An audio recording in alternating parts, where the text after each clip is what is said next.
বন্ধুরা দেখো, আজকে আমি একটা তোমাদের জন্য দারুণ জিনিস বানাচ্ছি। কার কার পছন্দ এই জিনিস?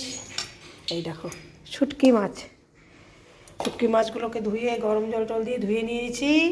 এটা লঙ্কা বাটা, আদা বাটা, পেঁয়াজ, রসুন, টমেটো, কাঁচা লঙ্কা, লবণ, হলুদ, এটা হচ্ছে লঙ্কার গুঁড়ো। আর যে শুটকির সবজি, আলু, বেগুন, পেঁয়াজ কলি, আর কিছু দিইনি। এটা দিয়ে আজকে সুন্দর করে একটা শুটকির তরকারি বানাবো। কার কার পছন্দ দেখতে থাকো রেসিপিটা। প্রথমে আমি কড়াইতে শুটকিগুলো দিই।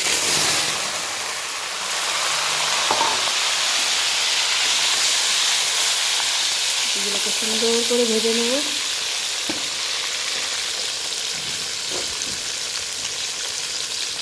লবণ দিয়ে দিলাম,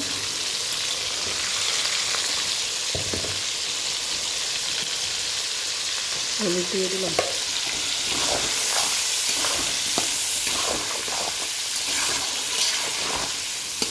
শুটকিগুলো আমার ভাজা হয়ে গেল।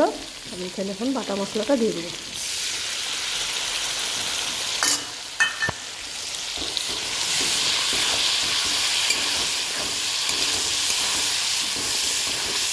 শুটকিটাতে একটু ঝালটা বেশি দিলে ভালো লাগে খেতে। ঝালটা একটু বেশি দিয়েছি, কাঁচা লঙ্কা বাটা দিয়েছি, একটু গুঁড়ো লঙ্কা বাটা দিয়ে তারপরে দিয়ে দেবো দেখো কাঁচা লঙ্কা পাতা, রসুন, টমেটো, পেঁয়াজ।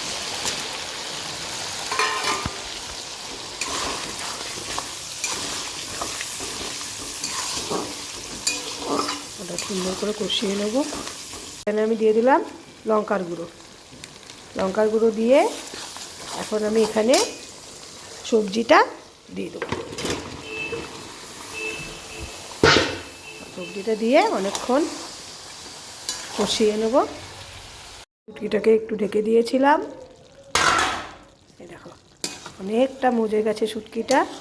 এটা মুছতে অনেক মজে যাবে, আরও সুন্দর কষানো হয়ে যাবে এটা।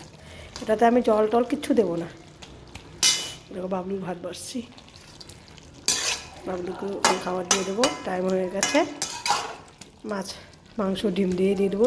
শুটকিটা আর হলো না, দেরি হয়ে গেল। দেখো আমার শুটকি রান্না কমপ্লিট হয়ে গেল। এখন এখানে দিয়ে দিলাম ধনেপাতা কুচি, তারপরে নামিয়ে নেব। এবার আমি এটাকে এইভাবে রান্না করে খেয়ে দেখতে খুব টেস্ট, দারুণ।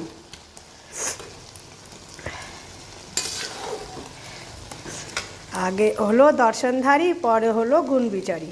দেখতে যেমন হয়েছে খেতেও ঠিক তেমনই হবে। চলো টাটা।